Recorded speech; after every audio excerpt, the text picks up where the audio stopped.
You're watching News 24 Live. A 25.3% tariff hike that Eskom has applied for to cover costs incurred during the current power crisis will potentially have dire consequences on the consumer. To discuss this matter further, we are joined over Skype by debt expert and the CEO of Debt Rescue, Neil Roots.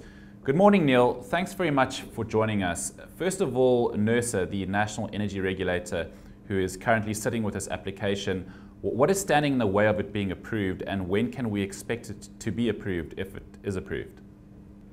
Well, obviously we cannot really comment on that as we're not economists, but what we can say is that if it does get approved, then it's going to be disastrous for consumers, as consumers are already over-indebted, and almost half of all credit-active consumers, in fact, are over-indebted, meaning that they are in arrears with at least 3 payments on one of their accounts.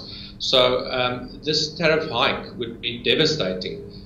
Also because of the fact that it's not only going to affect them directly, but also indirectly. If electricity prices goes up, then it means that the prices of other goods and services will also go up in line with it. And consumers that we see on a daily basis would just not be able to afford that.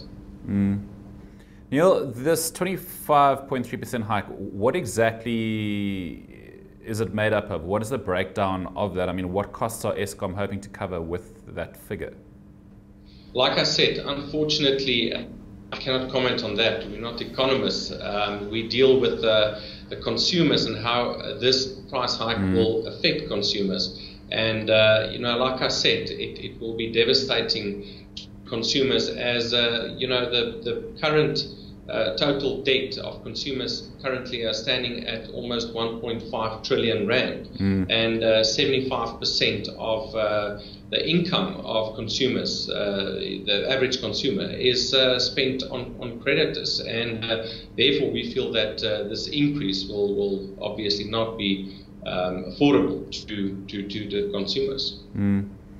So now, if this hike goes ahead, Eskom have also said that they would apply for additional single-digit hikes over the next 2 financial years. Now, what would be the knock-on effects of that?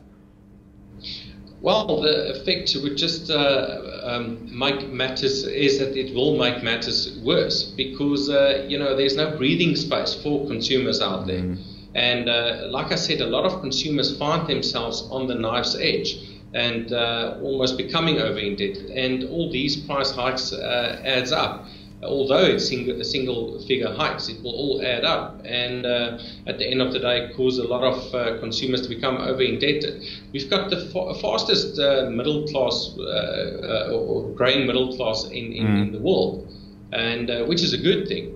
But with all these price increases, together with the price increase of petrol and so on, for instance, will this just push people back into poverty out of the middle class?